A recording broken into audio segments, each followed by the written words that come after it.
तो friends, welcome back to our channel R learning classes. तो आज हम अपनी नई सीरीज़ में रीएवैल्यूएशन सीरीज़ में न्यू टॉपिक पढ़ेंगे, जो हम पढ़ेंगे सिविक्स का फंडामेंटल राइट्स यानी कि मौलिक अधिकार। तो चलिए जानते हैं इसके बारे में, क्या है, कहाँ से लिया गया है और इसमें क्या क्या अच्छी चीज़ें हमको मिलती हैं as a in democracy, as a Indian citizen. Okay, मौलिक अधिकार एक फंडामेंटल राइट होता है जिसको हमें किस कंट्री से लिया गया है, तो हमने संयुक्त राज्य अमेरिका या फिर USA, United states of America के कॉन्स्टिट्यूशन से इसको लिया गया है। कहाँ पर अवेलेबल है, तो संविधान के कॉन्स्टिट्यूशन के भाग 3 और आर्टिकल नंबर 12 to 35, 12 से 35 के बीच में है मौलिक अधिकार यानी कि फंडामेंटल राइट। एक संपत्ति का अधिकार था, राइट टू प्रॉपर्टी, जिसको अब मौलिक अधिकार नहीं रहा, वो हमारा क्या हो गया है, कानूनी अधिकार, जिसको हम बोलेंगे लीगल राइट बन गया है। कब चेंज हुआ था, तो 44 कॉन्स्टिट्यूशन अमेंडमेंट 1978 में, जो आगे चल के हमारा 19 आर्टिकल 300A में इसको लीगल राइट, कानूनी अधिकार के रूप में रख दिया गया है। ओके, आगे बढ़ते हैं फंडामेंटल राइट्स। तो फंडामेंटल राइट्स को हम लोग नॉर्मली, इसका आप चाहें तो स्क्रीनशॉट खींच के रख सकते हैं। खींच लिया? ओके, आगे बढ़ते हैं। सो आता है इक्वलिटी, ई फॉर इक्वलिटी, इसलिए मैंने इसको शॉर्ट में बनाया है EFERER। ई फॉर हो गया इक्वलिटी, F फॉर हो गया फ्रीडम, E फॉर हो गया exploitation, R for religion, E for education और R for constitutional remedies.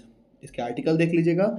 Equality वाला है आर्टिकल 14 to 18, फ्रीडम वाला 19 to 22, एक्सप्लॉयटेशन 30, 23 एंड 24, रिलीजन 25 से 28, एजुकेशनल 29 एंड 30 और constitutional remedy article number 32।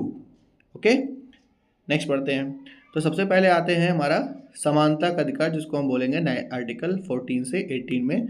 English में इसको राइट टू इक्वलिटी बोलते हैं, आर्टिकल नंबर 14 से 18 में। तो आर्टिकल नंबर 14 हमारा क्या कहता है, विधि, विधि मतलब हो गया यहाँ पर कानून, कानून के समक्ष समानता। इसके थ्रू हम लोग क्या करेंगे कि कानून यानी कि इंडिया में लॉ के सामने सब एक समान है, सब बराबर हैं, किसी भी रिलीजन, किसी भी कास्ट, किसी भी सेक्स, उससे कोई मतलब नहीं पड़ता है, सब हम लोग एक समान है। जो लिखा हुआ है वो मैं बता रहा हूँ। तथा राज्य सभी व्यक्तियों के लिए सभी कानून बनाएगा, उन पर एक समान कानून लागू करेगा। समझ गए? Article number 14। 15 में आता है, इसमें 5 चीज़ें दी गई हैं। एक होता है रिलीजन, धर्म, दूसरा होता है नस्ल, धर्म, जाति, लिंग, सेक्स और प्लेस ऑफ बर्थ यानी कि जन्म स्थान के आधार पर कोई भेदभाव नहीं करेगा। ठीक है, उसके बाद आर्टिकल नंबर 16, जिसको बोलते हैं शोक नियोजन में विषय में अवसर की समानता। इसको हम बेसिकली जो हमारा आरक्षण है, रिजर्वेशन है सरकारी नौकरियों में, उनमें हम इसको काउंट कर सकते हैं। तो ये रिजर्वेशन में आ जाएगा, लोक नियोजन। आगे बढ़ते हैं। आर्टिकल नंबर 17 मोस्ट इंपॉर्टेंट है हमारा, इसको बोलते हैं अस्पृश्यता यानी कि अनटचेबिलिटी। अनटचेबिलिटी का यहाँ पर क्या किया गया था, अंत किया गया था, खत्म किया जाता है इसके थ्रू, कि किसी भी धर्म या जाति, रंग के आधार पर आप उससे छुआछूत का भेदभाव नहीं कर सकते हैं। ओके। आर्टिकल नंबर 18 कहता है उपाधियों को समाप्त कर। उपाधि मतलब कोई टाइटल, टाइटल नहीं मिलेगा किसी को। ठीक है, उपाधियों को समाप्त कर दी। जैसे अपने पुराने ज़माने में लोग लगाते थे ना, महाराज, सुल्तान, बादशाह, राय बहादुर, इस सब की उपाधियों को समाप्त कर दिया गया, यानी कि कोई भी अपने नाम के आगे कोई टाइटल नहीं लगा सकता है। हाँ, अगर वो जैसे राष्ट्रीय पुरस्कार को मिलता है, जिसमें भारत रत्न, पद्म विभूषण, पद्म भूषण या पद्मश्री, इन्हें आप ले तो सकते हैं, लेकिन इनको भी आप क्या नहीं कर सकते, प्रयोग नहीं कर सकते। समझे? नहीं समझोगे तो जैसे कि जैसे भारत रत्न हमारे सचिन तेंदुलकर हैं, तो वो अपने नाम के आगे क्या सचिन तेंदुलकर ऐसे लिखेंगे, भारत रत्न, जब से मिल गया उनको सचिन, ऐसे तो नहीं लिखेंगे ना। ठीक, उनको आज भी लोग किस नाम से जानते हैं, सचिन तेंदुलकर। नॉर्मली भारत रत्न मिला है, पुरस्कार है, उनके पास रखा हुआ है। ठीक है, ओके।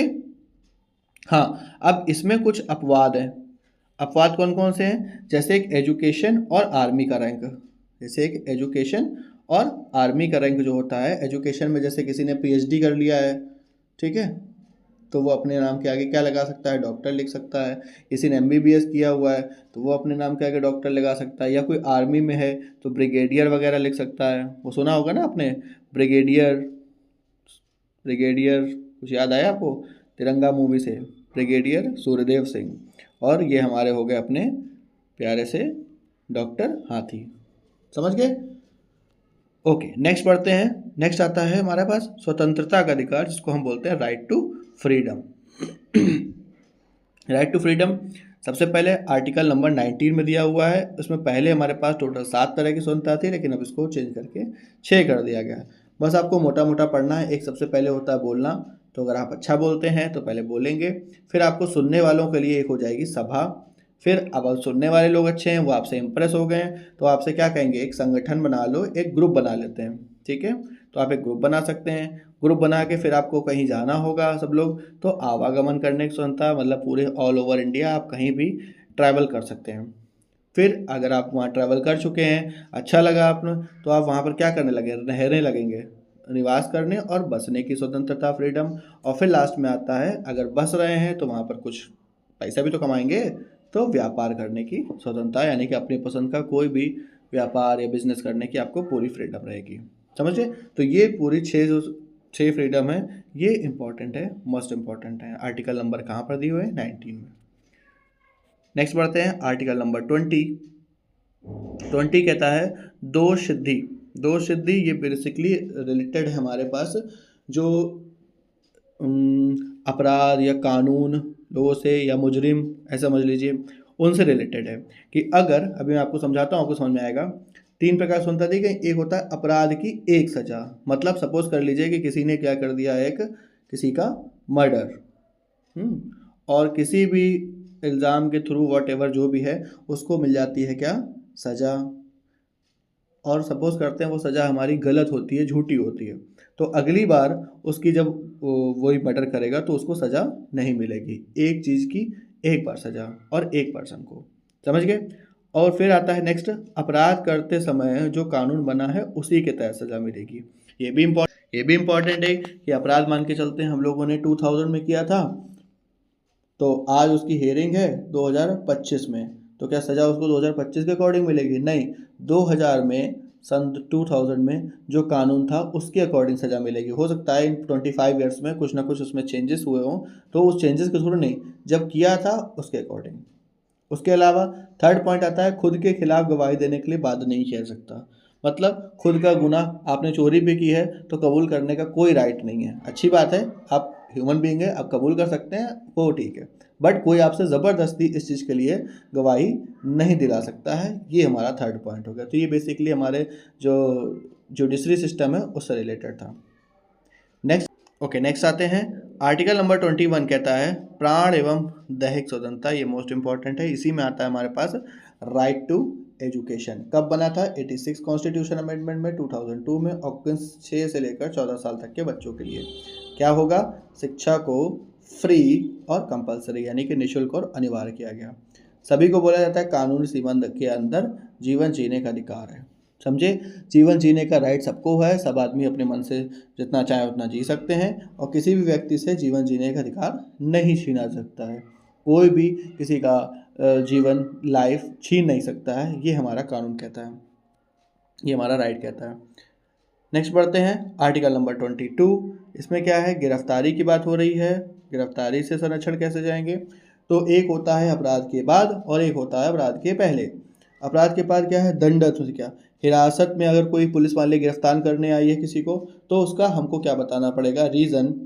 फिर 24 घंटे के अंदर दंड अधिकारी यानी कि किसी मजिस्ट्रेट के पास उसको पेश करना पड़ेगा, और अपनी पसंद के वकील, जिससे मेरी मर्जी होगी, जितना मेरा पैसा होगा मैं उससे क्या लूँगा, एडवाइस लेने की पूरी छूट रहेगी मेरे पास करने के, क्राइम करने के बाद। और अगर मुझे पहले है निवारक निरोध, तो उसको बोलते हैं वारंट दिखाने की कोई ज़रूरत नहीं, ऐसे व्यक्ति को बिना दंड अधिकारी के समक्ष पेश किए 3 महीने तक जेल में रखा जा सकता है। ये ओके, तो ऐसे व्यक्ति को कोई दंड दिखाने की ज़रूरत नहीं होती है। नेक्स्ट बढ़ते हैं शोषण के विरुद्ध अधिकार। आर्टिकल नंबर 23 और 24, इंग्लिश में इसको बोलते हैं एक्सप्लॉयटेशन, यानी कि मानव के दुर्व्यापार, बंधुआ मजदूरी पे। इसके अंतर्गत क्या होता है, किसी व्यक्ति को खरीद नहीं सकते हैं, ठीक है, या उससे हम ज़बरदस्ती क्या नहीं करा सकते हैं, मजदूरी, और ये क्या है, कानूनन क्राइम है, अपराध है। वो देखते होंगे ना शायद आप लोग, ढाबे और दुकानों में छोटे छोटे से लोग, छोटे छोटे बच्चे काम किया करते हैं, तो वही होता है बंधुआ मजदूरी। अब डिपेंड करता है वो किस तरीके से काम करे, मन से कर रहा है, मजबूरी में कर रहा है, तो आप बेसिकली वो क्या है, अपराध है, दंडनीय अपराध है। फिर बोला गया 14 साल से कम आयु के बच्चे को कारखानों में या फैक्ट्रियों में किसी भी जोखिम भरे काम पर नहीं लगाया जा सकता है। नेक्स्ट बढ़ते हैं, आर्टिकल नंबर 25 कहता है अंतःकरण के धार्मिक रीति रिवाज मानने की और धर्म का प्रचार प्रसार करने की स्वतंत्रता। तो इसके अंतर्गत किसी भी धर्म को जो मानता है, रीति रिवाज को जो मानता है, वो अपने धर्म का, रिलीजन का प्रचार प्रसार खूब कर सकता है, ठीक है। नेक्स्ट आर्टिकल नंबर 26 कहता है धार्मिक कार्यों के प्रबंध की स्वतंत्रता। कोई व्यक्ति अपने धर्म के लिए संस्थाओं की स्थापना, वो हम लोग जो दान वगैरह करते हैं, वो सब हम इजीली कर सकते हैं, उसकी पूरी स्वतंत्रता रहती है। नेक्स्ट आर्टिकल नंबर 27 धार्मिक कार्य के लिए धन कर मुक्त टैक्स फ्री होता है, यानी कि राज्य, स्टेट किसी भी व्यक्ति को ऐसे कर देने के लिए बाध्य नहीं कर सकता जिसकी आय किसी विशेष धर्म हो से होती हो। इसमें आप लोग जो हिंदू रिलीजन में होते हैं, जैसे साधु वगैरह हो गए, ठीक है, उनको जो सैलरी मिलती है, या वहाँ पर मंदिर वगैरह में जो लोग काम करते हैं, उनको टैक्स फ्री रखा जाता है, यानी कि उनको टैक्स देने की कोई ज़रूरत नहीं है, ऐसे समझिए।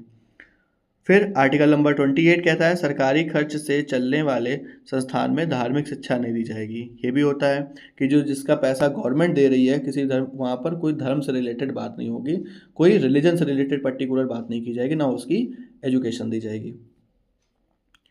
आगे बढ़ते हैं, आर्टिकल नंबर 29 और 30 ये हमारा कहता है संस्कृति एवं शिक्षा संबंधी, यानी कि एजुकेशन रिलेटेड।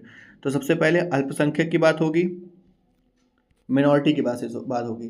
तो कोई भी अल्पसंख्यक यानी कि मिनॉरिटी, अब वो किसी भी टाइप का माइनर हो सकता है, भाषा पे हो सकता है, यानी कि लैंग्वेज पे हो सकता है, लिवी संस्कृति को सुरक्षित रख सकता है, और जाति धर्म के आधार पर उसे भी किसी भी शैक्षिक संस्था में प्रवेश करने से रोका नहीं जाएगा। मतलब ये समझ लीजिए कि किसी भी कास्ट का हो, किसी भी रिलीजन का हो, या फिर किसी भी कोई भी लिपि का हो, वो किसी भी इंस्टीट्यूट में कहीं पर भी वो पढ़ सकता है। अब आप ये मान के चलिए कि यूपी का बच्चा अगर वो तमिलनाडु में जाके पढ़ना चाहे तो ईजिली उसको प्रवेश मिल जाएगा, जो टर्म्स एंड कंडीशन होगी वो अलग, लेकिन उसको ईजिली प्रवेश दिया जाएगा। ये हो गया अल्पसंख्यक के लिए। अल्पसंख्यक वर्गों को अपने शिक्षा संस्थाओं की स्थापना करने का अधिकार है, ठीक है। अब यहाँ पर देखिए कुछ एग्जाम्पल लिखे हुए, जैसे मदरसा हो गया, संस्कृत विद्यालय हो गया, ये सारी चीज़ें। और कोई भी क्या नहीं करेगा, भेदभाव नहीं करेगा। ओके, आई थिंक आपको समझ में आ गया होगा। नेक्स्ट बढ़ते हैं, लास्ट संवैधानिक उपचारों का अधिकार। अब जितना भी हमको राइट दिए गए हैं उसका कुछ ना कुछ सोल्यूशन भी तो निकलेगा। अगर कोई भी राइट का उल्लंघन करता है, यानी कि कोई भी राइट को गलत तरीके से यूज़ करता है, तो या फिर हमारा राइट हमें मालूम है कि कोई भी राइट टू इक्वलिटी है हमारी, कि किसी भी तरीके से हम डिफेम नहीं कर सकते, लेकिन अगर किसी ने कर दिया तो कहाँ जाएंगे, तो फिर यहाँ जाएंगे, यानी कि उपचारों का अधिकार। और इसी को heart and soul of Indian constitution बोलते हैं। किसको? आर्टिकल नंबर 32 में। किसने बोला था? डॉक्टर भीमराव अम्बेडकर जी ने कहा था। मूल अधिकारों का संरक्षक कहता है, क्योंकि अगर आपके मौलिक अधिकारों का हनन, वही मैंने बोला ना, डिफेमेशन, तो आप सीधा कहाँ जा सकते हैं? Supreme court. सुप्रीम कोर्ट क्या करेगा? इसके खिलाफ रिट जारी करेगा। रिट टोटल 5 टाइप की होती है। एक होता है बंदी प्रत्यक्षीकरण, हैबियस कॉर्पस, बंदी प्रत्यक्षीकरण, हैबियस कॉर्पस, मैंडमस परमादेश, अधिकार परीक्षा क्यो वारंटो, प्रतिषेध प्रोहिबिशन, और उत्प्रेषण यानी कि सर्जरी। ठीक है, तो आई होप सो कि आपको ये चीज़ समझ में आ गई होगी। फिर भी अगर आपके कोई डाउट्स हैं तो आप मुझे कमेंट बॉक्स में लिख सकते हैं। वीडियो पसंद आया तो उसको लाइक करिएगा, शेयर करिएगा अपने दोस्तों के साथ, और चैनल पर नए तो सब्सक्राइब जरूर करके जाइएगा। मिलते हैं नेक्स्ट वीडियो में, तब तक के लिए थैंक्स फॉर वॉचिंग।